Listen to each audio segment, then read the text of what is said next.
All right, and we are live. Can you hear me, Mike? I can hear you. Can hear Uh, me? yeah, absolutely, I can. Man, we've been working on this for like an hour and a half trying to figure this out. It's been man, technology, they say, right? It's been one thing after another for sure with this, but here we are, and we figured it out. Um, Again, what an honor it is to have Mike Dorn up in the Gas Podcast. Mike, welcome. Thank you for inviting me, Chris. Oh, listen, it's absolutely my honor, and I told you this, but before we've had a bunch of phone conversations, and you know, there's photos of yours that you put and post out there. It's there's pictures you see. I mean, there's millions of pictures out there, but then when you see that one that just grabs you by the balls and brings you in, you're like, dude, I'm there. Like I feel part of this emotion that's happening. That sums you up perfectly to me. That's the That's it. that's the idea behind my photography. Oh man, absolutely awesome. I love it. It's good stuff, man. I obviously so a little backstory. When I first started the podcast, and I was actually posting pictures. I posted one of Mike's pictures, and I got a message, and Mike's like, "Hey man, will you tag me in this photo?" And I was like, "Oh shit, I'm sorry, man. I'm sorry, right?" Because I was so new to doing that, to taking other people's photos and posting them. So, but I've actually posted a lot because Mike's photos is just absolutely stunning, and many of you that are listening to this or that's going to listen to it knows exactly who Mike is. So, Mike, let's start it off, man. How did you get into this whole photography thing to begin with? Um, I started riding bikes in 1979 after seeing the movie on any Sunday more times than I can count. And I started riding, and then it kind of just evolved. I started going to the racetrack, and I had my fourth open heart surgery in 1988. And 2 weeks after I got out of the hospital, my dad passed, and I got his camera equipment. And then somebody came to me and said, "Hey, Nikon's got new autofocus lenses out there." I'm like, okay. So I went and got all the new Nikon stuff, traded in the old stuff, and went to the track with it, started shooting photos. And it kind of just went from there. I was a habitual person at Willow Springs. And Bill Huth saw my photos. And he was the owner of the track at the time. God rest his soul. And we had long conversations, and he finally just said, "Mike, I want you to be my chief photographer." I'm like, "Bill, you already have a chief photographer." No, no, no, I don't want that guy. He's got fuzzy photos, and he's always grabbing women's butts and picking on girlfriends and stuff. I'm like, "Well, that's not good." So that's kind of how it evolved, and I got to know all the guys that came out there, guys like Jason Pridmore, Nick Einach, Brian Catterson, and became involved with a 24-hour endurance team. Got to know Evelyn Pritz, just everybody involved in motorcycle racing out there. And I rode bikes for a long time up until 89, when a friend of mine suggested, "Mike, you can't carry all your camera equipment on the back of a motorcycle anymore." Oh, all right. So it just kind of went from there. Got a new truck.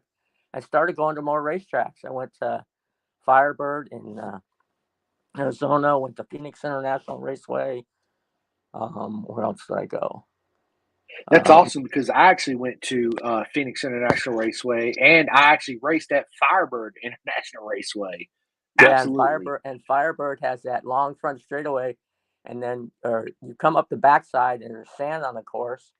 In one of the right-handers, that's where Fred Merkel ended his career in 1993. Really? And then you come up the back straightaway and you make that turn to go on the drag strip. And if it was after a rain, you slipped and slid all everywhere because Yeah, it I was a remember that. And then when we went to when we went to PIR, I'm like, "How's this?" And it was still film days. So, and at that point, I was living in Northern California. I got half my family moved to Northern California, so I decided would be better for me up there. And I got to know people at Laguna, and I already knew Wayne Rainey, and Eddie Lawson and Kenny Roberts Sr. and Jr. It was kind of a fluke thing. I was at Willow Springs in 1989, 1990, and Kenny Roberts was there. He says, "Well, my son's going to be riding this he called it a diesel because he wasn't a fan of four strokes at the time." And he said, "Can you take pictures of my son?" And I'm like, "Yeah, sure." So we did, or I did, and he was happy with them. And then he went jetting off to Europe, and I ended up visiting his son, and it's just stories upon stories, getting to meet people. And the biggest thing I did was try and help people, give people, make sure they got the best quality image that they could use, whether it was shooting for motorcyclists or Cycle World or the magazine American Road Racing that used to be Dean Adams' deal. And that's how I met Dean. And just kind of went from there. Being able to shoot for all these people. I mean, I never thought that when I first started out doing this that I would achieve what I've achieved over the last 35 years. Getting to meet all these people, getting my family involved, my niece and my nephew specifically, getting to shoot the USGP. Proper. In '93, what was kind of was a deal was my boss at the time, Mary Ellen Wright Rana, called me and said, "Hey, can you come down to Laguna and shoot Wayne Rainey in a car, a Russell School car? He's taking it to school." Sure, why not?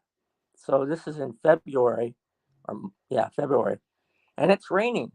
So I get down there and I started to put all my stuff away, and Wayne comes walking up and says, "Mike, where do you live?" I go, "Petaluma."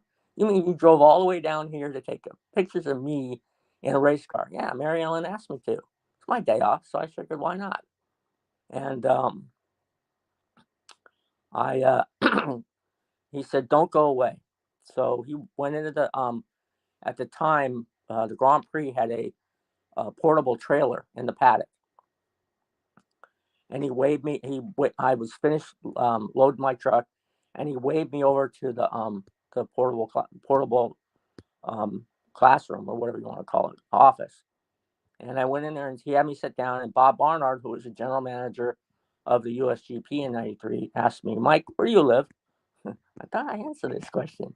"I live in Petaluma." He says, "You mean you drove all the way down here to take pictures of this bozo?" "Okay, if that's what you want to call him." "Yeah, I did, in the rain." "And you're going to drive 150 miles all the way home?" "Yep, no problem." He says, "How'd you like to be the chief photographer for the USGP?" I'm like, "That'd be awesome. This is what we're going to do. We want you to shoot it from start to finish." I'm like, "Okay." So this was film. So I got 100 rolls of film, and I shot it, and I got to go to all the preseason tests. The only caveat was I couldn't send some pictures to Cycle World. Like there's a picture I had of Randy Mamola on a rock chassis Yamaha. I couldn't send it in. I had it, but I could not use it. Chuck Axland came up to me and, "Mike, don't send that photo." Okay.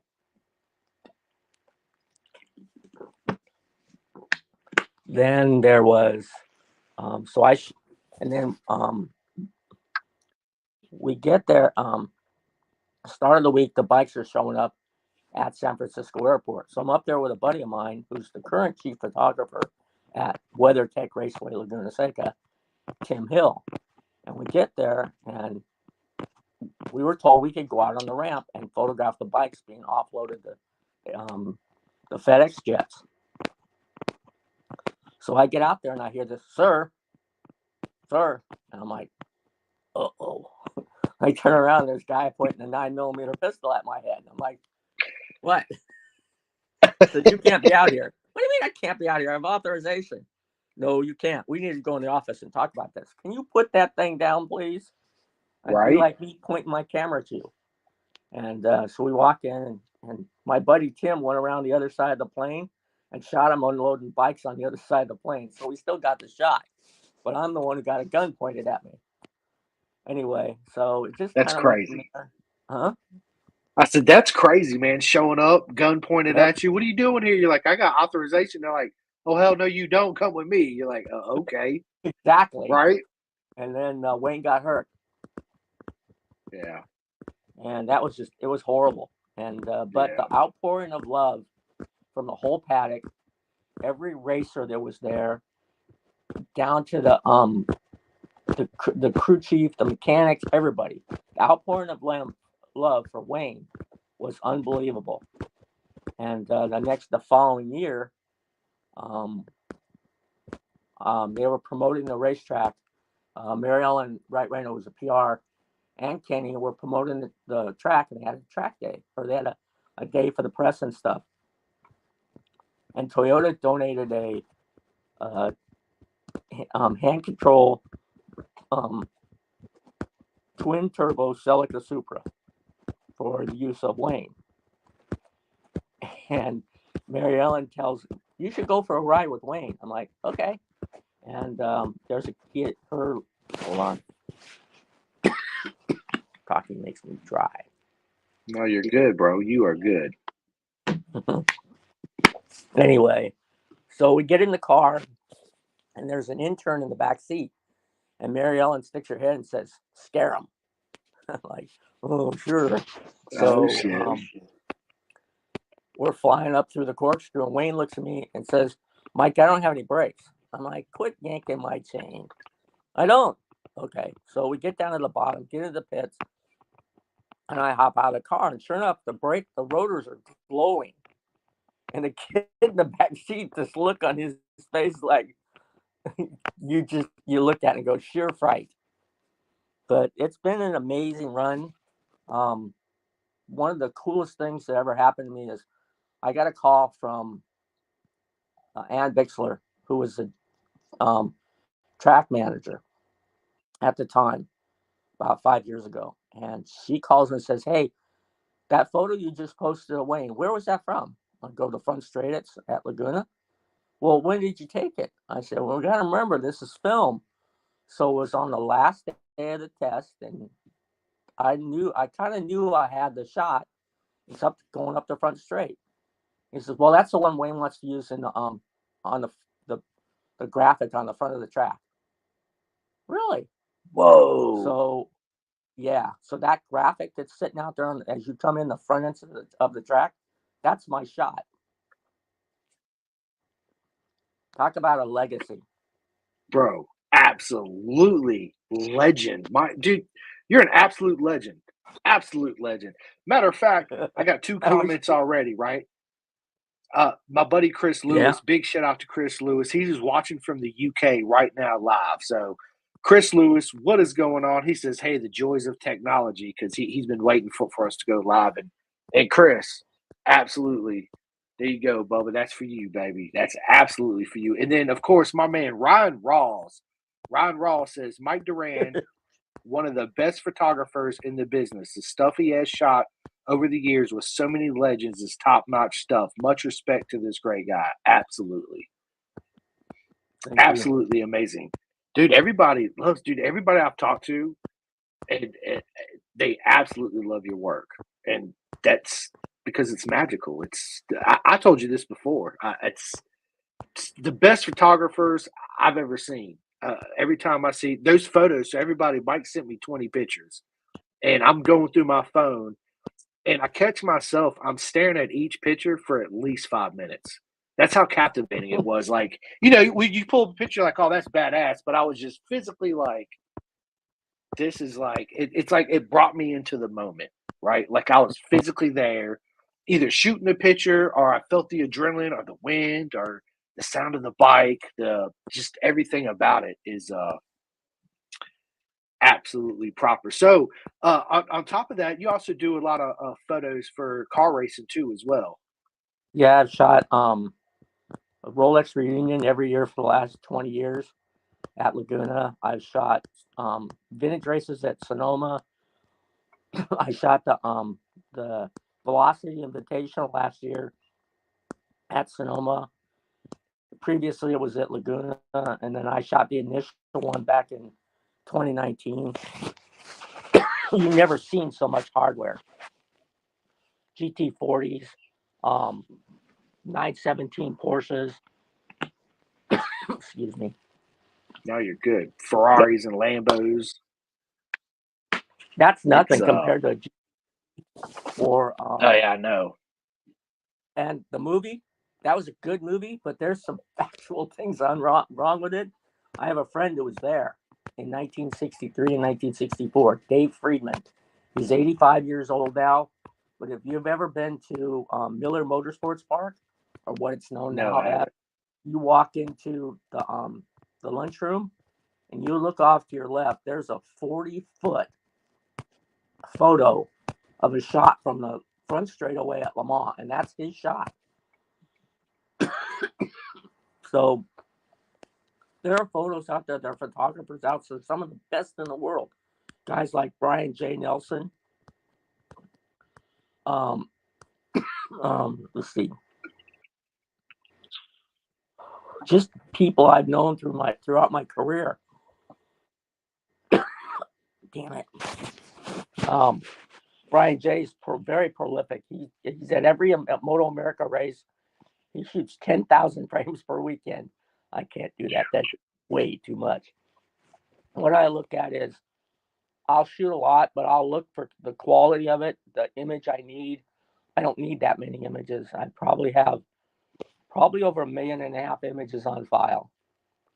I have photos I absolutely love. There's a shot of Cameron Bouvier before he used to leave for Europe in 2008, riding his mom's Honda CRF 150R at one of the kids I work with's track. One of the things I started in 2000 was the kids would come and ask, "Hey, can you help me with photos?" Well, what I did was I helped out riders and helped them achieve their dreams. Cameron Bouvier is one of them. Garrett Willis, one of the kids I've worked with for the last 20 years is Josh Cernay. I met his father and him at a race at Stockton Raceway, and he's very special to me. He at 5 years old, he's running around a XR50, kicking everybody's butt at that age group. He's fast. My God. And so I called and I said, "Hey, Rich, I got some more photos I can sell you." He said, "No, we really can't afford it." And told me about Josh's illness. I'm like, "Really?" He's got cystic fibrosis. And I don't know if you know what that disease is, but it destroys the lungs from the inside out. Yeah, I And do know that. average life expectancy when I met him was 27. It's improved. Wow. It sets them. It's their life expectancy has gone up to over 65. He takes special meds now, much better than what he used to take. He is one exceptional racer, but as with all racers, you run out of money, and so what he's doing, he's getting ready for his marriage in May. Nice. To his girlfriend. He won 25 amateur championships in his day. He was the first racer to qualify on the pole at Road America in the pouring rain on a KTM 390. He'll always be in the record books as that. He's raced Supermoto, Mini Road Racing, AMA or Moto America Racing, AMA Racing. He's an instructor at American Super Camp. I've met people over the years. Nicky Hayden, got to meet him in 1993 when he was a little sprite of a young lad. And running around being crazy. No, they were actually at Sonoma Raceway or Sears Point at the time, being introduced by one of the guys from Redline Oil, Cliff Sherlock, and I got to meet them. I was a huge fan of Nicky. One of the biggest things about Nicky was he always had a smile on his face. You almost never see him frown, always with a smile. Yep. And he's this happy-go-lucky kid. Yep. Nicky Hayden, I'm a huge fan of Nicky Hayden. I actually named my son Hayden Rossi after Nicky and Valentino. The other guy the other guy I was fortunate enough in my lifetime to meet Nikki Hayden shoot at least 6 or 7 times. Got a helmet signed, a bunch of books signed, just a bunch of memorabilia signed by him. Met his dad, which was awesome. Man, his dad will talk your head off, right? I remember the Mm-hmm. first time I met him at VIR, because when I meet racers, I don't ask them normal questions. I ask them like, what are you eating for dinner tonight, right? Just stuff like that, and they look at me like, what, right? Like I don't get asked that very much. Like nobody asked me that, but my wife or somebody on the team. Um, and man, we just got in this whole conversation. Next thing I know, we're 45 minutes, and I've just been standing there talking to him. And customers are coming up, and he's selling them, 95 merch, 22 merch, and Hayden merch at VIR. And when his book come out, before he had passed away, the Hayden family book, I think it's what it's called. I have it. Uh, Actually, Nikki had was gone already, but I seen his dad and got him and Roger to actually sign it. So That's good. yeah, I was always a huge fan, and honestly, Mike, everybody knows this. Well, they will right now. That's my wife's hall pass, right? She was always like, if I would eat Nikki Hayden a lot, I would eat him up, right? I was like, well, you go, girl, you go get him, Tiger, right? Like, just get me a signed autograph picture or something. I'm good. Yeah, have fun. Good Yeah. stuff.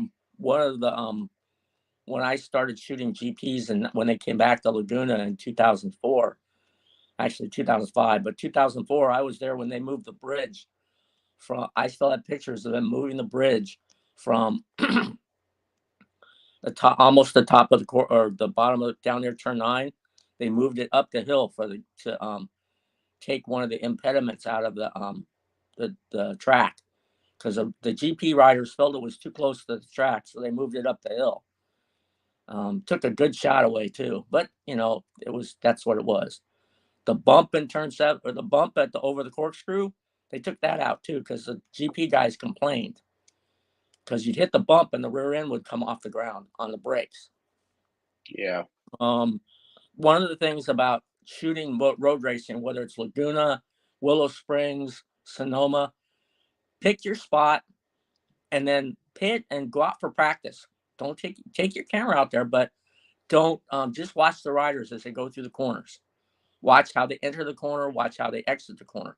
One of the best examples in the world is Doug Chandler because you can go up to the corkscrew and watch him as he enters the corner exactly the same way every single time. There are guys that change their lines all over the place, but you can look at the older guys, Chandler, Kevin Schwantz. Um, well, Kevin Colin was Edwards. all over. Kevin was all over the place. um, Nick Einach. They talked about used to talk about the pace, what you want to go through a corner. You want to pick your lines, and Doug was the best. He was also 3-time Superbike winner and also a Grand National winner, where he won dirt track, road racing, TT, and some I forget what and short track. And then Yeah, where Doug else? Chandler was always one of my favorites. I actually got a signed Doug Chandler helmet hanging up in my helmet stand in my other room. I was a huge fan of Chandler growing up. Uh, of course, Scott Russell and everybody else too. I know But Scott really well. Good guy. yeah, And his yeah, Russell's brother, awesome. Terry Russell. Remember when they used to have the Yep, dude for a day, the what was it? It was at VIR, and they'd have a party at the end of the weekend, and these guys would all come out wearing their bathing suits, all yep, oiled I up. remember that. Yep, That was that always was a good. dude. Those were the glory days. We don't have nothing like that. I wish we No, did. we Right? don't. It's too PC. It's way too PC. With social media and all that bullshit that Uh-huh. comes along with it. Looking Well, a good for lot the of sponsors. like you see Go all ahead. the photography that's on Instagram, and some of the stuff is amazing. Some is really, really good. But then you look at stuff; it's all over the place. And people don't really care about their craft. I get a lot of comments as, "Oh, I could shoot that with my iPhone." Really? You go ahead and you do that. See if you can get that shot with your iPhone. There are Right. photographers out on that I follow a lot of photographers. I look at the quality of their image, how much they care about what they shoot. Um, Try not to, drive. If you, yeah, you can walk out there and shoot everything at 8,000th of a second. It's going to stop the bike and it's not going to look like it's in action. What I started out shooting was 2/50th of a second, worked my way up. There was a really good photographer. He's gone. He passed away several years ago. His name is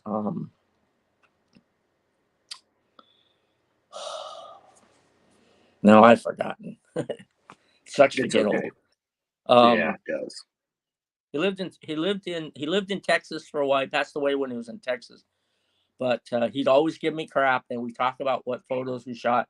But this guy, his website was Automoto to Go, and he was world class. And he'd give you whatever you asked him a question, he'd help you.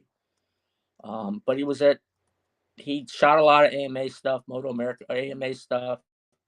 He ended up going to the MotoGP, shooting MotoGP for everybody. But he was really good.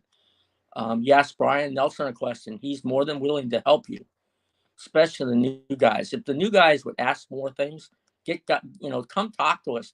I'm more than willing to answer a question about photography. And it doesn't really matter what camera you use. Um, People talk about you have to have the high megapixel camera to make everything work. That's not true. One of the photos I sent you, actually, I think you have is a shot of Eric Bostrom bending through the corner Yes. at VIR. That was shot with a Yes. 3 megapixel camera at Really? at 4 frames per second. And I was working for Wow. a camera store at the time, and I had a couple guys tell me there's absolutely no way that you can shoot motorcycle racing with that camera. I'm like, really? And I came back with this 3 foot by 4 foot print of Eric Bostrom bending through the corners, sharp as hell. And they're like, oh wow, that's just awesome. I go, yeah, just practice is, make practice. You don't have to go out and shoot every practice, but look at where the riders are bending in the curve. Figure out what it takes to do that, and then go from there. Um, when I started, I shot film. Film was everything. The biggest problem with Yeah. film is you'd have to wait 5 days to get your film back, which is a pain. But now it's instantaneous. You look at it right there on the back of the camera. Um, what else? That's All dude. with from all the Go people ahead, Mike. all the people I've photographed over the years, the guys I've worked with, Scott Russell, Wayne Rainey, Doug Chandler, Nikki Hayden, Roger Hayden, Tommy, JD Beach, Josh Hayes, Danny Walker with American Super Camp, Jason Uribe, just everybody I've ever worked with or photographed. Shayna Texter's another one. Elena Court used to be Myers. Very, very talented people. Um, just Jeff Emig shooting outdoor motocross. And there's been some incredible PR people I worked with. Um, and in PR, people like Diana Brennan was at Sonoma, Jennifer and Bimbo, Mariella Wright Reyna, who was at Laguna, Ed Nichols, who was at Laguna, Alicia Berra, who's at Laguna, John. I don't see him enough on Facebook anymore, Instagram, because he's retired. But he used to be the PR at Miller Motorsports Park, who would step out of their way, and if your credential didn't show up or something along those lines, they would bend over backward to make sure you had it. If it was however it was sent. I've shot Supercross, the magazines I've shot for, Cycle World, Motorcyclist, American Road Racing, Cycle News. First photo I ever got published was set in concrete by Brian Catterson. It was for Cycle Legend. News, and was at a 24-hour endurance race with Wira. And one of the bikes had blown something out of the bottom end of his bike in the middle of the 8th or 9th hour. And there's oil. He oiled the track. And this is at the time when, remember Exxon Valdez, the tanker accident in Alaska? Yeah, Well, they absolutely. put a big piece of white tape on this guy's gas tank. And it said, Team Exxon Valdez. I photographed it, and I sent the photo into Brian, and they printed it. And then 1993, I'm at VIA at PIR. That's when Larry Pegram crashed in turn 10 and broke his leg in about 10. He got hit. Yeah. And they stopped the race. And the track, the way it was laid out, was you could either be in the inside or the out on the ring wire of it. I thought it was a dumb track, but whatever. That's beside the point. And it was a 3-rider finish. Scott Russell, Doug Poland, and Pascal Picat. And this race, it was done before Daytona. And there was a rider who rode Ducatis, and he was killed at Daytona the following month. So I took the photo that I shot. It went into Motorcyclist magazine. Boy, did I get chewed out by Brian Catterson about that. Oh, no. I offered it to Brian. I said, hey, I got this shot. Oh, we're full. Got enough photos. Okay. Called Nick, showed him the photo, and he says, yeah, we're going to run it. So Jimmy Adamo, who got killed. Anyway, so what I decided that was, and with a couple friends, I was going to print 53 photos or 54 photos of that particular print and get those guys and sell them for $50 a piece and donate the proceeds to Jimmy Adamo's family. I still have a photo somewhere. Anyway, nice. I got a call from Doug Poland's lawyer, because I posted it in Cycle News. He says, you can't do that. I said, let me talk to Doug.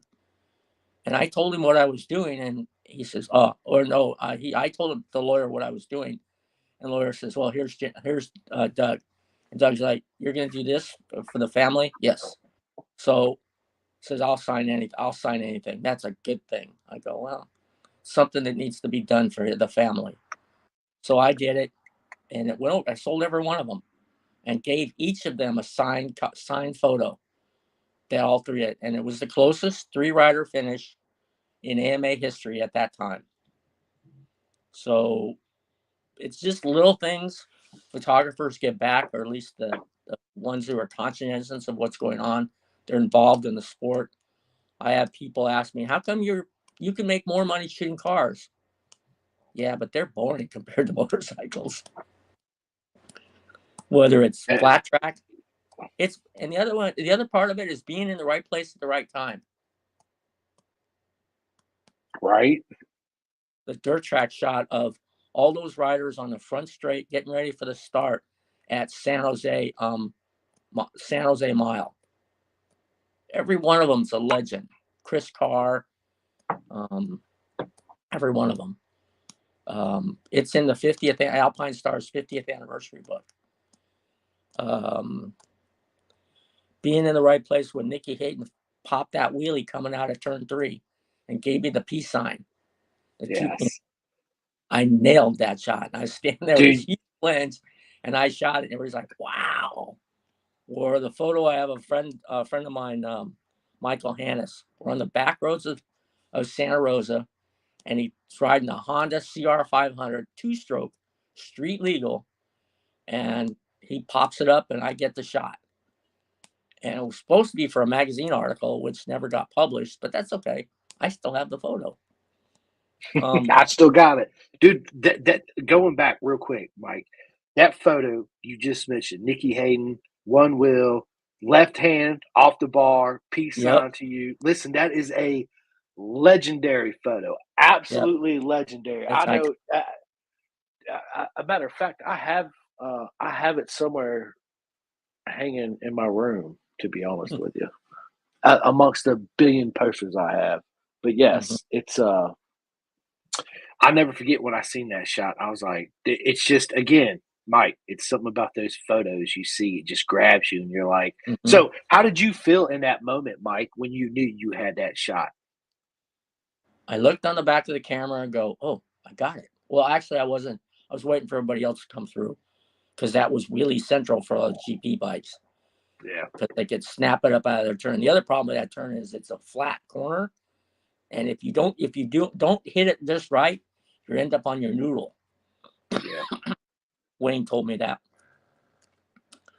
Um, it's just being in the right place, paying attention to your surroundings, seeing what they're doing, going back and you pick the corners that you like the best. Mine at Laguna, turn 5 on the inside, turn 6 on the outside, the corkscrew from the inside, turn 11 on the outside, sometimes on the in. We used to be able to shoot from the inside of turn 11. Wow. Not anymore.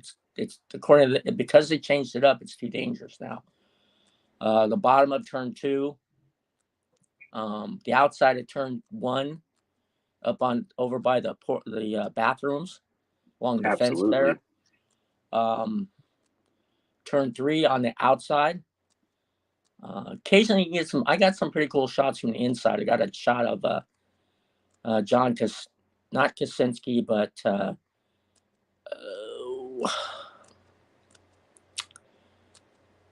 Hopkins. I got a hopper shot from there. The Um, hopper. the outside of, I mean, and it depends on the time of the day when you're shooting. Turn 11, always outside or in the afternoon. Turn 5 on the inside, morning shot. Turn 6, you can shoot there morning or afternoon. Turn 2 is a morning shot. Um, the corkscrew is always morning or afternoon because the sun's directly overhead. Yeah. And you look at where your sun is. And the other thing I've learned over the years is I started shooting landscape photography in 2003, 2004, because I produce a landscape calendar every year. I produce one mostly for family. I have a fair amount of friends who get a calendar from me. Walker gets one, just friends. And it's all landscapes. And in fact, people at Laguna and Sonoma get one. My doctors get one. They actually pay for it. They won't let me give it to them. But it's always nice to do something else to clear your mind. I've shot indoor short track on concrete. First time I ever shot with it, that was in 2002 at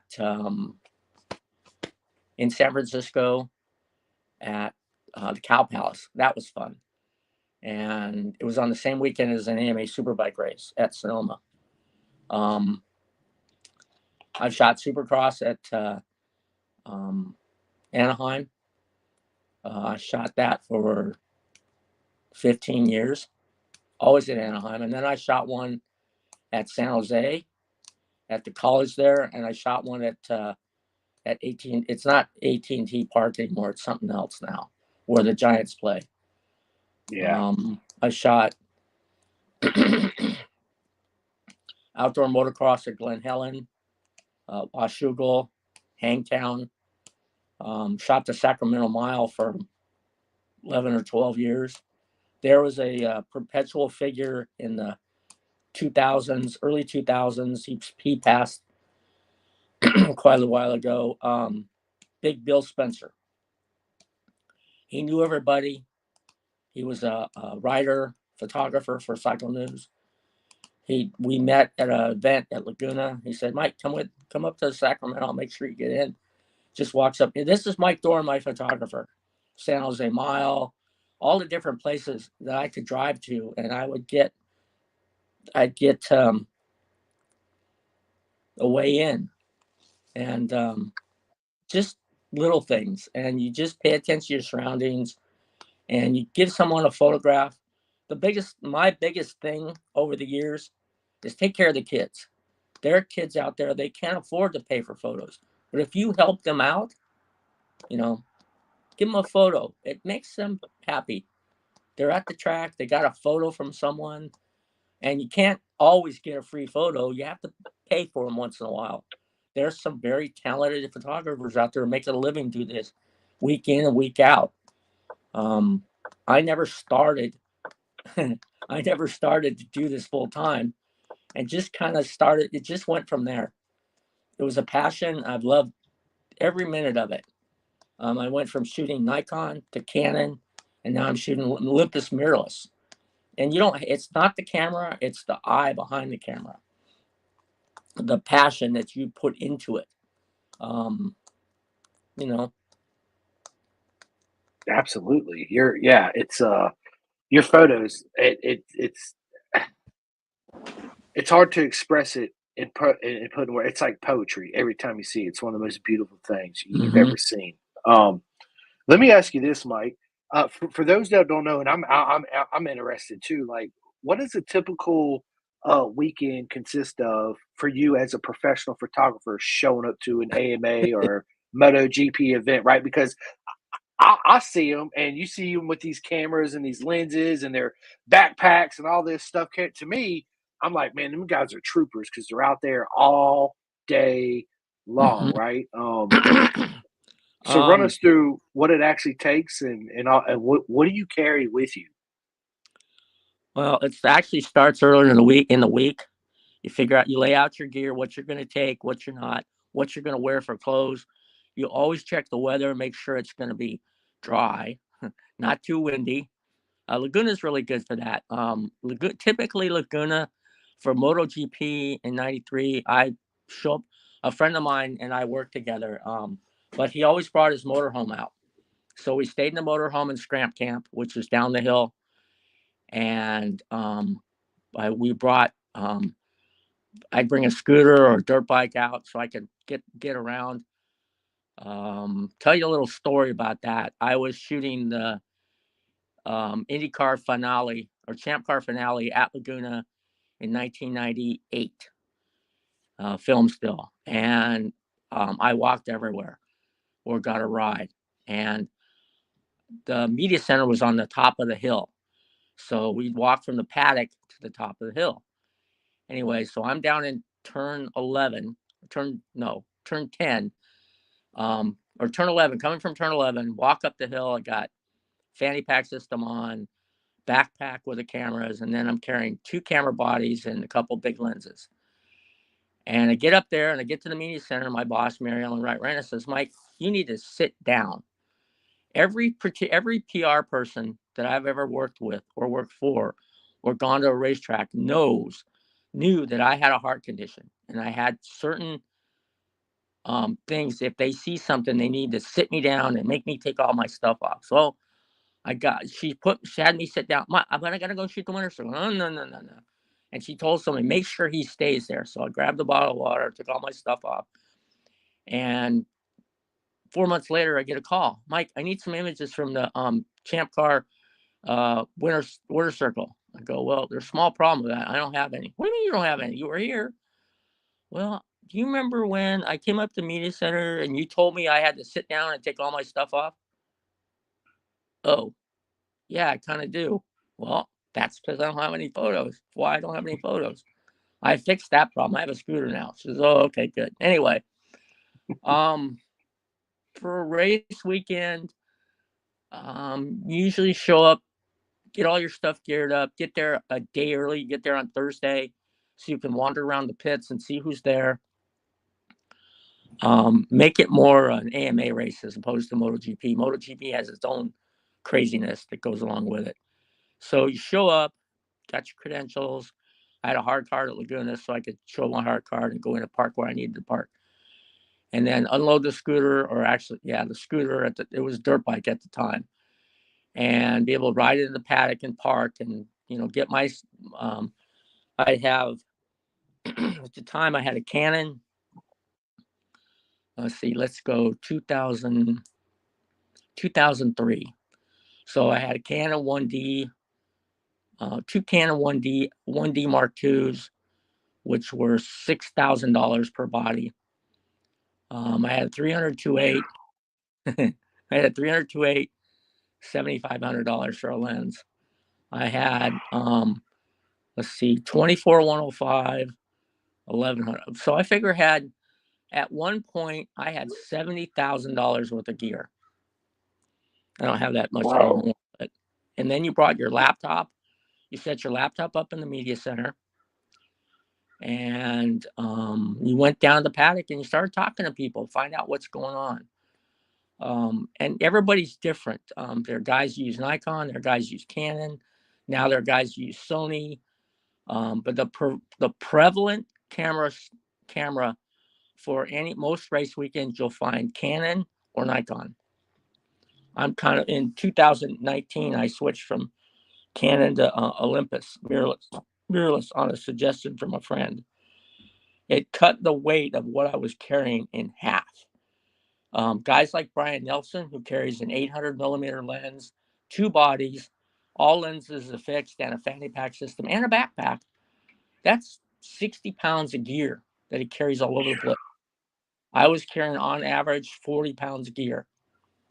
And it added up. You get to the point where at the end of the weekend, you get all your images done, and then you have sore shoulders, sore legs, sore thighs, sore arms. I go home with so much soreness that I figured I had to do something. So a friend suggested mirrorless equipment, and I tried it, and I wasn't really happy with the quality I was getting. So I tried it the year before. Olympus loaned me some stuff to try for a couple months, and I was impressed with the quality, but I wasn't impressed with how fast the camera was. So I went back to my Canon stuff. And then they came out with what I use now, which is the Olympus EM1X, and I have two bodies. They're not full frame. They're mirrorless, so they're micro four thirds. They're the lenses I use, like for example, my 40 to 150 is actually an 80 to 300 2.8, and I have two teleconverters that are tacked sharp. So I have lenses all the way up to 600 millimeters with one lens. So I have a full kit, and the weight is half the weight. I don't have sore shoulders anymore. I don't have a sore back. It gets tiring, and you figure and I think my gear is half of what I used to have. Um, when it started out, it was you'd show up at the track with a film body, 10 rolls of film, uh, two or three lenses, go do your shoot, you take your film home, turn it in, wait 3 or 4 days to get it back, and you'd have that anticipation. Now you show up with a laptop or some of the stuff out there. I could show up with an iPad Pro and load my images into that. Laptops are heavy. My MacBook Pro weighs probably 6 pounds. And the technology there, what you can do with an image, as long as it's tack sharp, you try and create the best possible image for your client. Whether it's and with magazines and newspapers, you can't touch the image. You have to turn it in the way it is. You can do a little sharpening, a little fix the some of the stuff. Everything's shot in RAW. Normal images, what you were, the the normal person uses a camera. They shoot JPEG because it's easiest to manage. But if you shoot RAW, you keep that extra 30% of the image, and you edit it in Lightroom, which is the standard go-to program for most photographers on the circuit. And you do your edits and get your stuff turned around really quickly. There are people, when I shot things for groups, you'd hand your CF card off to somebody, and they take and run it in, and they download it and get it, and then you get the CF card back. It just depends on what you're photographing, whether you're photographing stick and ball sports or motorsports, and the parameters are different. You get a lot of walking done. At this point in my career, I can't bend down and kneel anymore because I shot NHRA drag racing for the longest time. And I did it on my knees because you get the better shot was down at that level. I need a pair of knees. Am I going to get them? Probably not. I just have to be careful getting on my knees. But you get Right. to the point where your back's tired, your back is sore. I'm surprised I haven't got um, arthritis. The biggest thing is take care of your body. To what we'd show up in, mostly Levi's. I used to show up at Willow Springs, and guys would show up, and they'd look like they walked out of a mud bath. They weren't showing that that they were a professional photographer, showing the people that were buying photos from them that you looked like the pro that you were instead of the slug from next door. Right. One of the things I try is I always show up in a polo shirt or a collared shirt, clean pants. Use hiking boots on the circuit because you never know what you're walking into. First time at Laguna, what I do, I stepped in a gopher hole and went ass over tea kettle. Cameras went flying. I'm like, God damn gophers. And, or squirrels. I was mad. But hiking boots with a good ankle support. In the winter when it's raining, Gore-Tex gear. I wear gloves when it's cold in the morning, motocross gloves, because it keeps my hands warm to do my photography, and I can feel the camera. It doesn't matter, and then there's also the different parameters on getting a credential. MotoGP, toughest credential to get. You have to be shooting for a magazine or a product. Motul. I shot for Motul Really? for over 15 years. Some of the people at Motul, Dave Woolman is a prime example, salt of the earth. One of those guys, he came from Yoshimura. Just super, super nice. And the guys that you meet at the track, the crew chiefs, the mechanics, Jim Leonard was prime. He's probably still at Vance and Hines. They're all really nice. If you walk up and ask questions, they're more than willing to talk to you. You want to make sure you don't interrupt them when they're working on something, but get them by the side afterwards and ask a question. They're more than willing to answer them. And the other thing I've found out through all the years is all the motorcycle racers, super, super nice people. Josh Hayes, Scott Russell, Dave, JD Beach, Cameron Bovier, Cameron Peterson. Every one of those people are super nice. You walk into a NASCAR garage, you have to stay behind that line. You can't go any closer. And I know they're trying to make it better, but even NHRA is the same way. You walk in an NHRA garage, they're more than willing to talk to you. Angel Sempe, multi-time drag racer, motorcycle. She's driving alcohol drag racers now. As I said, Ron Capps, John Force, super nice guy. One of the loudest guys in the paddock, but I tell you, he just really nice. Right. Speedway guys. I've shot Speedway. I learned to shoot Speedway, but with a friend of mine at Ascot Park. Let's see what else. I shot flat track over the years. Chris Carr's a friend, 7-time national champ. Super, super Legend. nice guy. Yeah.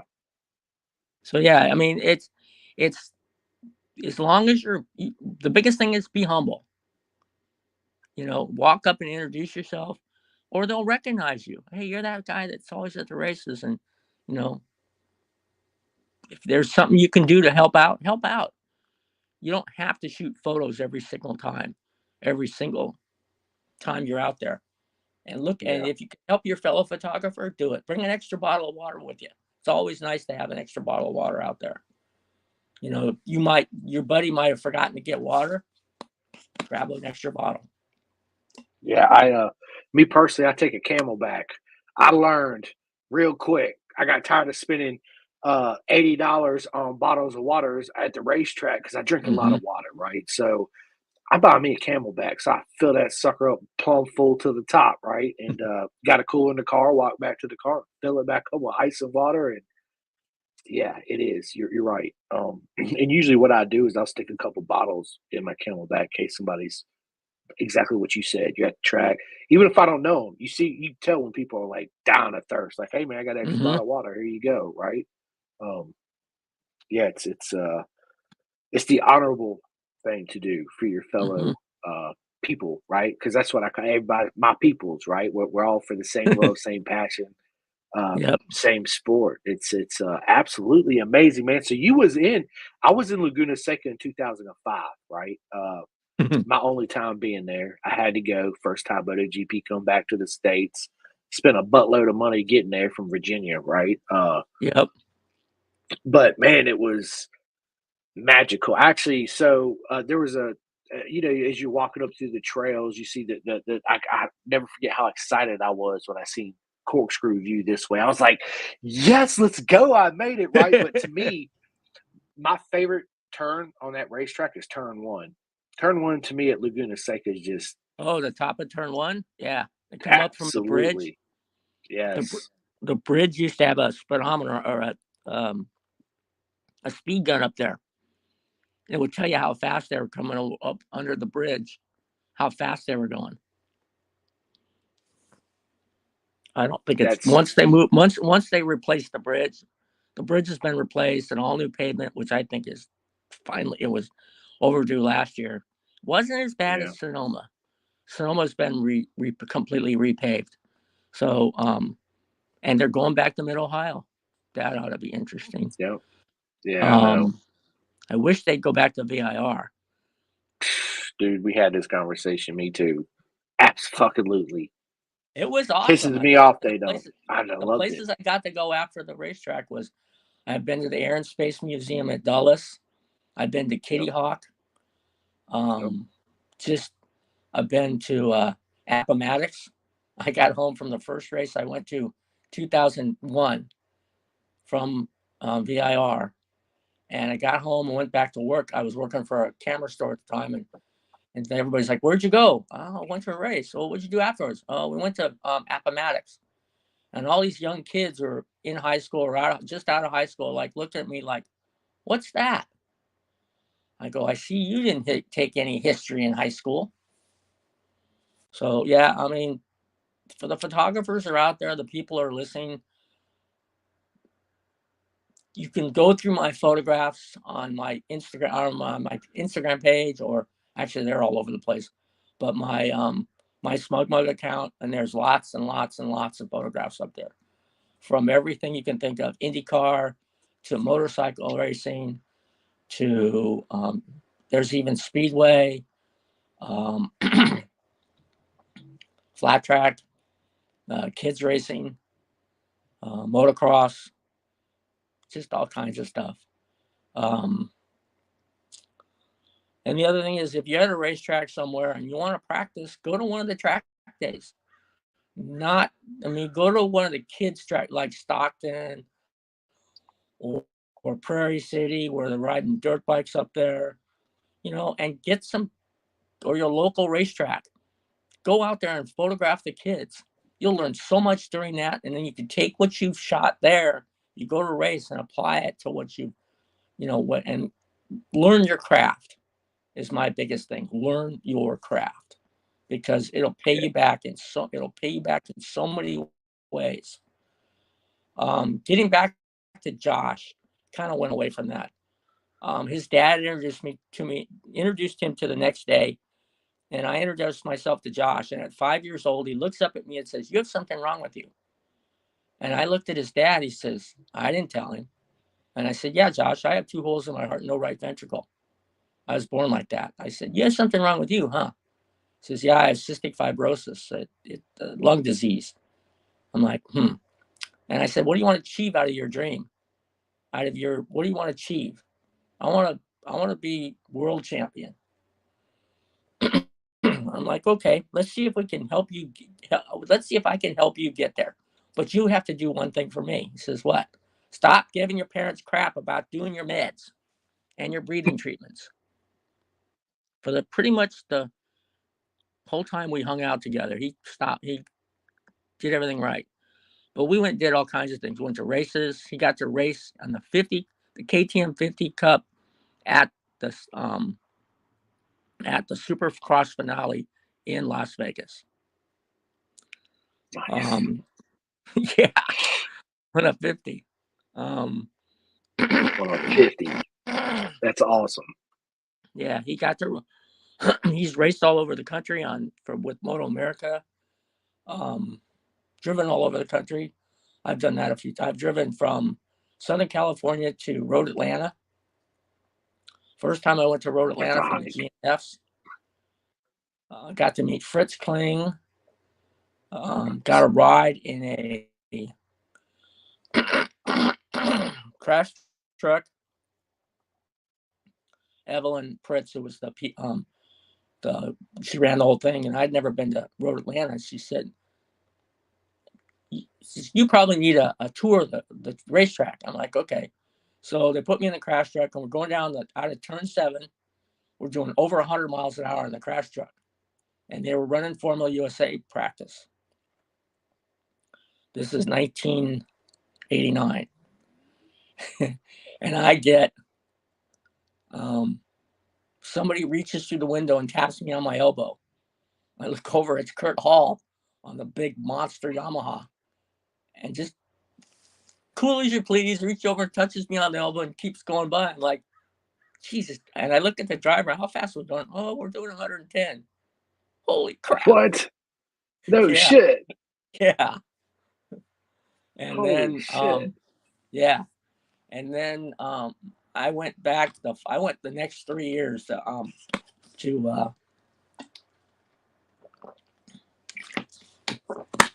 Road Atlanta. Great place. And then they took the gravity cavity out. Kind of sucked. Yeah. Let's see what else. I'm actually going to Road Atlanta for my first time this year. Oh, it's awesome. Yeah. Make sure you use your car to drive around the track and go to different corners. Turn 7's really good. Turn 1, turn 2. I'm actually working with Ryan Wolf on his race team, so I'm gonna be helping him in the twin scope class. Yeah, so if I get an opportunity, yeah, absolutely, I will go out there. Hop in the car and drive around the track to get a look-see at it. Let's see what else. It's now named Michelin Raceway Road Atlanta. I was back there in 2002, 2003 I got hired by Kevin Schwantz to come out and photograph his school, Schwantz School. Yep. And they flew me out there. I went to Road Atlanta, popped on I think I took a bus to Road Atlanta. They got me a rental car. And stayed. And then I showed Kevin what he needed to get for his school. He says, "Well, I can't shoot it myself." I said, "Okay, well, you need to hire a photographer that's local." And I gave him some names. And I don't know if he ever hired anybody, but I got to go out and hang out with the guy, Trey Beatty. All the guys that were racing. Mm-hmm. Yes, absolute legends. Mm-hmm. Got Kevin on a rear wheel on his GSXR 1000. Going down the front straightaway. So all super nice guys, all guys I've known, worked with. I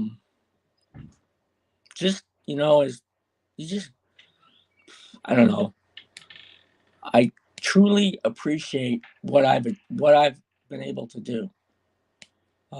Absolutely. The places I've gone. I've driven across the country from Sacramento to Road America for a supermoto challenge for East versus West. Let's see what else.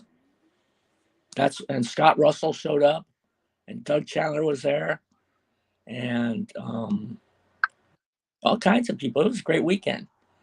A little go-kart track at Road America. Have I ever shot the track exactly? No. I've shot VIR 5 times, shot Daytona twice. I've shot the Miami Street Course for an AMA race. Nope. That was way back in the day. Yep. Yep. There's a Jimmy Felice, Nick Einach on a 250. Fritz Kling before he passed. Super, super nice guy. I have Doug Chandler on a Harley, on a Kajiba, on a Ducati, on a Kawasaki.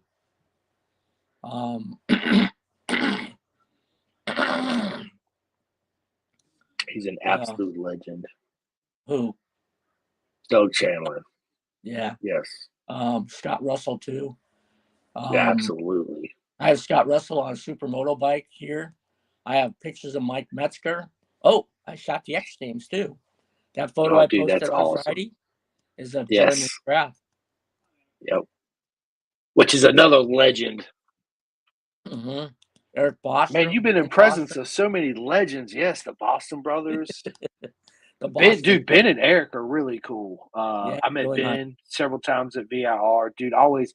So, like, my girlfriend that I was dating at the time, she's like, "Oh my God, Ben's so hot." I was like, "Chill out. We'll meet Ben Boston, right? No worries. We'll go meet him." So, the race was over, or practice, or whatever it was, and at the time at VIR, they, the little over top of the garages or where the factory teams were. The stairway going up, right? So he goes up there. I guess he goes there, changes clothes or whatever. So he's like, "Hey guys, give me a few minutes. I'm gonna go up there. I'll be back." Right. So it was about 30 minutes, right? And then he finally comes back down. As soon as he cuts around the corner, he sees us still standing there. He says, "Man, I really appreciate you guys waiting on me. Like, this absolute awesome, right?" And I was like, "Dude, you won't hear that from hardly anybody. No road racers, right? They'll just walk down, look at you, take your little picture, sign your thing, go on." But he actually had a genuine conversation with me, and my girlfriend, of course, she was all googly eyed the whole time, drooling. So yeah, but yeah, man, I actually, yeah, I know, in California, they actually still live out there, don't they? No, he lives in Las Vegas, and his brother lives down in Temecula. Yeah, that's right, Temecula. But they grew up in Petaluma. Now go ahead. Sorry. That's okay. They grew up in Petaluma. I knew their dad too. Yeah. I talked about Danny Walker. I first met him when I went to PIR in '93. We're in the paddock, and actually I probably knew him from before, but we're in the paddock, and I'm wandering around looking for photos to shoot. And he comes walking up to me. He's got Birkenstocks on, socks. I think he's got shorts on. He's got his Southwest Cruise shirt on. He's wearing a cowboy hat. And I took the photo. He says, "You're not going to post that anywhere, are you?" I don't know. You never know, Danny. So then I have pictures of him in '93 on the GP bike at Laguna, the Southwest Tour 500cc GP bike. I have pictures of, and then I don't know how it happened, but he was at Santa Rosa for an American Super Camp, and I went up there and we started talking, and I've been shooting for him ever since. I'd show up and shoot the photos and sell to the customers, and I've done LA for a bunch of years, and then I done Santa Rosa and Calistoga every year for the last 25 years. But amazing. And he's got the people he has come through his school as teachers are all pretty amazing. JD Beach, Cameron Bovier, J-Dog. Yes, Eric sir. Bostrom, Ben Bostrom, Jake Gagne, Cameron Peterson's dad, Robbie. That legend. The bike going down the front straightaway at Seattle International Raceway on the rear wheel. That's Robbie Peterson on the 500. When getting it. Huh? I said, yeah, absolutely. I know exactly what photo you're talking about. Mm-hmm. Yep. When Kenny Roberts brought over the 500s for the Formula USA series. I have a picture of Doug Chandler in dirt track leathers in 1989 on one of the 500s at Laguna. He'd never ridden a 500 before. Yeah, he raced 500 there for a little while. Mm-hmm. He raced the Kajiba. Yep. And then Kenny Roberts Sr. or Jr., we got to meet him. I've known him a long time. A friend of mine and I went up to his house, got invited to come up in Hickman. And I'm cruising along the road, and we go by this fence. It's all torn to bits. A chain link fence. I'm like, what's going on here? And my friend's a CHP officer. He says, looks like somebody went off the road and had a good time wrecking the vehicle. We get in Kenny's Jr.'s JR's driveway, and his Jeep's parked there. It's all trashed. And we get out of the truck. Hi, KR. Did you have an incident with a fence along your property line? Yeah, don't tell my dad. Yeah, your dad's going to kill you. Dad's going to kick your ass is what he's going to do, yeah. Well, he got the truck fixed, and his dad never knew about it. Dad listens to podcasts. He's going to know about it. He's going to know now, right? Yeah, absolutely he will. But listen, so people, go ahead.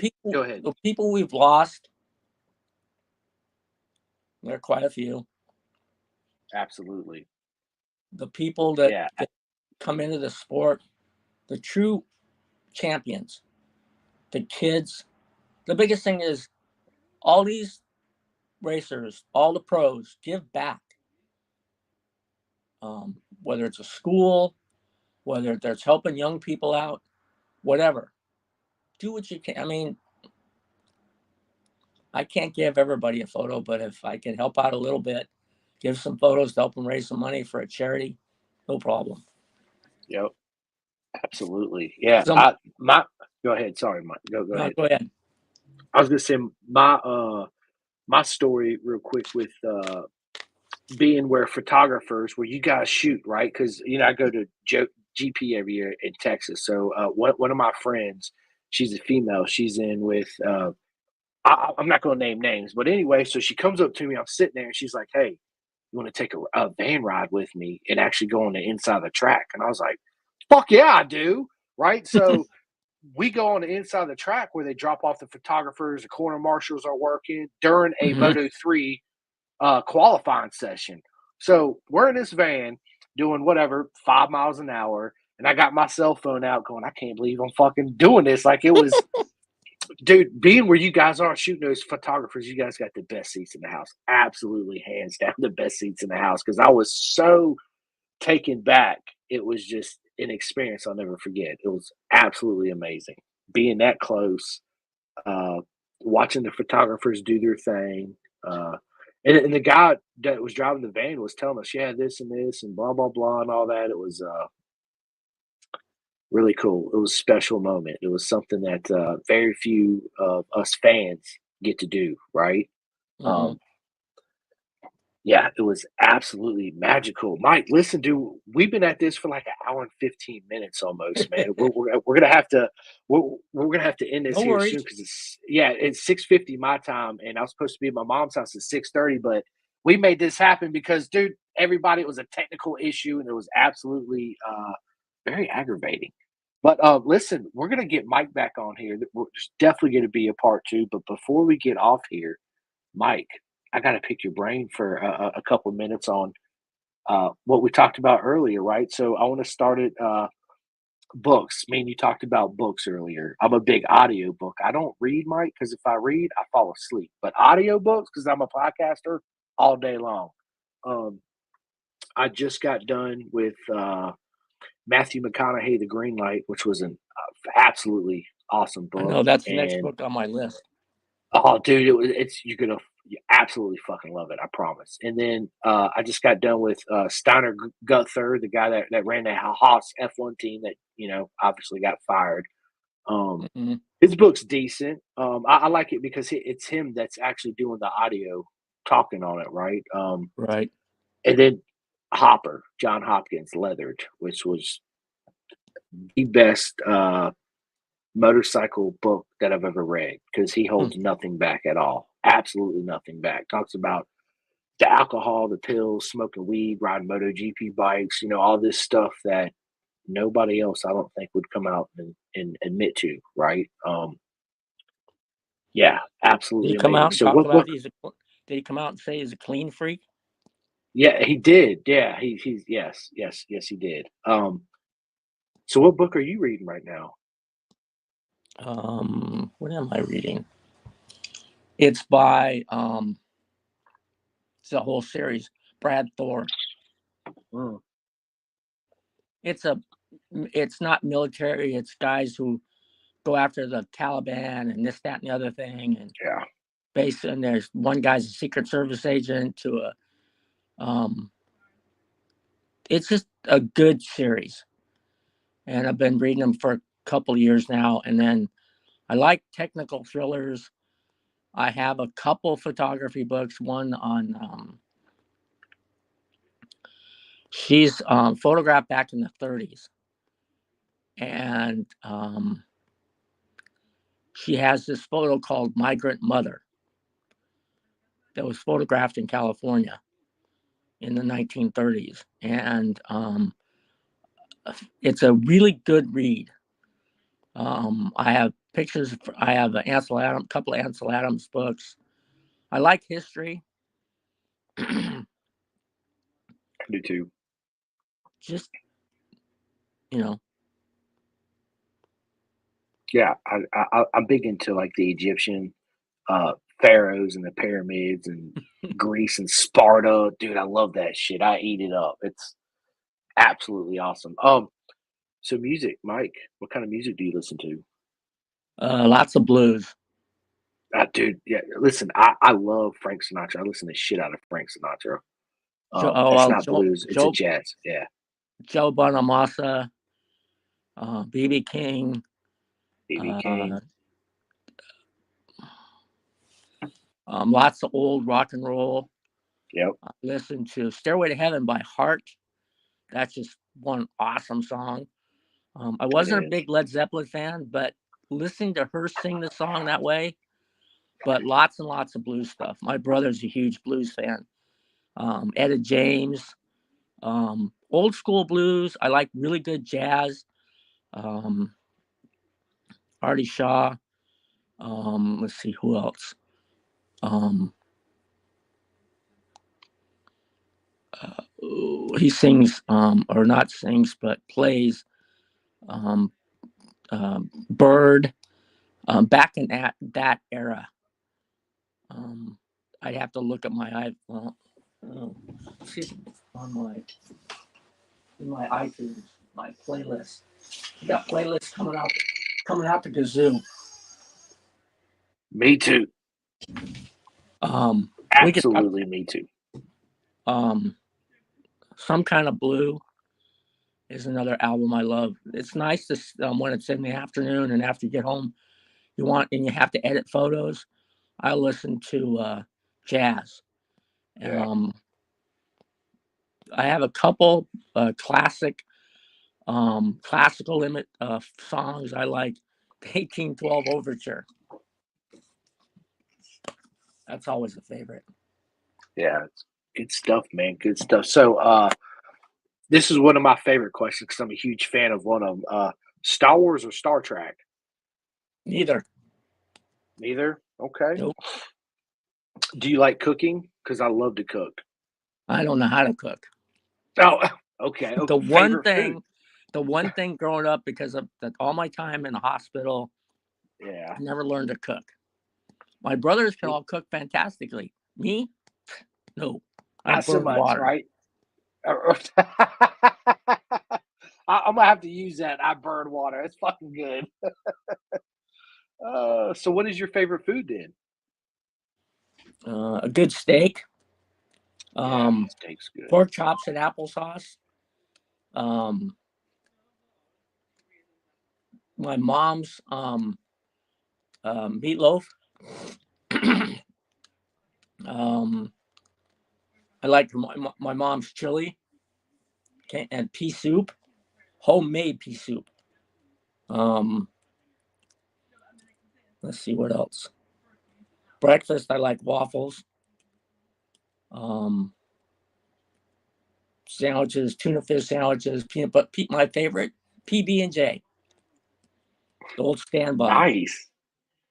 if I go out for lunch, In and Out.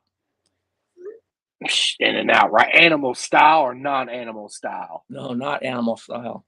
Ugh, I gotcha. that's too Yeah, much. I'm not big on Thousand Island or whatever it is. I'm not. Yeah, And then I yeah, like I'm clam not. chowder. Um, and that means good clam chowder. I mean, I just kind of, I eat too much junk food. Um, Actually, I don't eat as much junk food, and I've done pretty well over the last couple of 6 months. I've lost 10 pounds.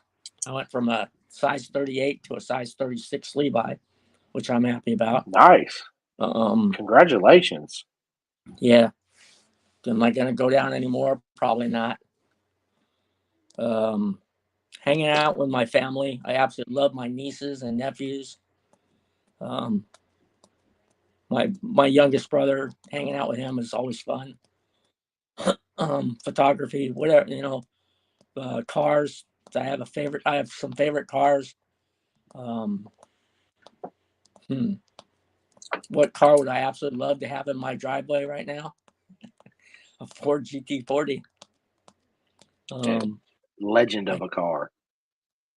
huh? It's Actually, a I legend of a like to car. a truck. I like to have a Raptor, a Ford Raptor, Yeah, or a Ford badass truck. Bronco, or an older Ford Yes, Bronco. I would take the But Raptor. Me personally, yeah, um, Raptor's awesome. motorcycle. What would I like to have as a motorcycle? um, I had a bunch. Um, I don't know. I'd like to have a BMW, something I can go cruising with, or a dual like a Explorer or like a KTM 950. Right? Hmm. An Enduro. Yeah, Yeah, great an bikes, Enduro. man. But Absolutely, but um, what? Okay, you have a favorite? You ride motorcycles? I do. What kind of helmet do you use?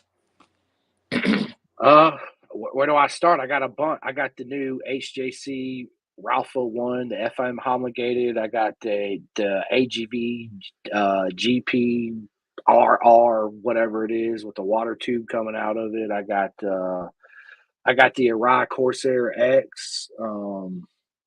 So I wear a variety of different Oh, helmets. I only wear My one kind. A rye. Which one? A Yeah, I rye. was gonna say the Arai. Man, it fits so well. I've It's worn them. such an awesome I've helmet. worn them since 1985. Yeah, I love my rides. I got a Doug Chandler ride. I got a Colin Edwards ride. I got my new Corsair ride. Yeah, it's like jeans and tennis shoes and pants, Hmm. right? It's like just because you see a Rossi helmet, it's badass. You put it on your head, it just don't feel or fit right. Right, same thing. Yeah. Yeah, Um, absolutely, it is. yeah. It's helmets I wear rye. Um, Levi's you wear 501s. Running shoes you wear Asics. Stuff like that. North Yep, Face gear. Um, anyway, just stuff. absolutely. Absolutely, man. You're right, man. Well, look, Mike, this has been an absolute honor. We're coming up to an hour and 30 minutes. My wife just texted me saying, hey, we're supposed to have been at your parents' house 30 minutes ago. I already texted my mom, told her we're going to be late anyway. But I mean, hey, I wanted to make this happen. I apologize for No the worries. technical issues. Yeah. No But worries. listen, um, I have your number. I will give you a call tomorrow. I have a podcast at 1 p.m. in the afternoon. After that, I'll shoot you a call and we will schedule our part two of this podcast. And this time, we're not going to have any audio or visual issues. Um, No worries. so, yeah, listen, why don't you tell everybody where they can find you and order your photos if you sell them? Yeah, I do. It's the easiest way to find them is dwimages.org.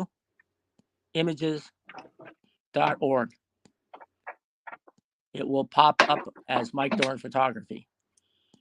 which is it's the best way. And there's a link on the bottom that says buy photos, and you can find my landscape photos, my race photos, all kinds of stuff. Simply the best photos you could buy on the planet. Absolutely amazing. Absolutely amazing. Thanks, dude. Chris. You're very welcome. Hey, listen, Mike, I need you to send me your address because I always send my guests Pin the Gas podcast some stickers. So I'm gonna get cool. you a I can put package of something on some my stickers. laptop. Yeah, absolutely, man. I got round ones, right, and I got the cutout ones. So I'll send you several of each for sure. Okay, 100%. But yeah, before I get off here, I gotta do my little quick shout out. So first shout out, man, like always, is to everybody that likes, watches, and subscribes to the podcast. It's such an honor. Thank you guys so much. Nothing but I always put up the heart thing, right? Look, hearts show up on the computer. Boom, that's for everybody, right? Watch, Mike, check it out. Watch this. Did you see it? Yeah, how awesome is that? So yeah, and look, I'll do it one more time. Yeah, baby. But big shout out to my man Jake Marsh and Pete Marsh, everybody at R&D Racing over there in the UK that highly supports Pin the Gas podcast. They run us on their race bikes and leather suits. It's absolute honor. Thank you guys so much. He has a club called Club 45. Go and sign up and join them to help him out. Big shout out to my man Martin from the Clothing Kings.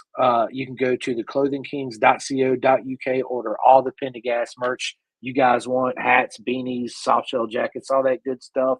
And before I get off here, I got to give a huge shout out to my man Hawk Mazzata that sent me his race shirt that he signed for me, and he sent my son 2 shirts too as well. Hawk Mazzata, you are an absolute legend. So yeah, I can't wait to actually meet him in Road Atlanta this year. It'll be my first time meeting him in person, which is going to be awesome. So yeah, listen, thank you guys so much for watching this episode. We'll be out on iHeartRadio, Spotify, all that good stuff. And yeah, until next time, Mike, what an honor. And we will see you guys later. Hang on just one second.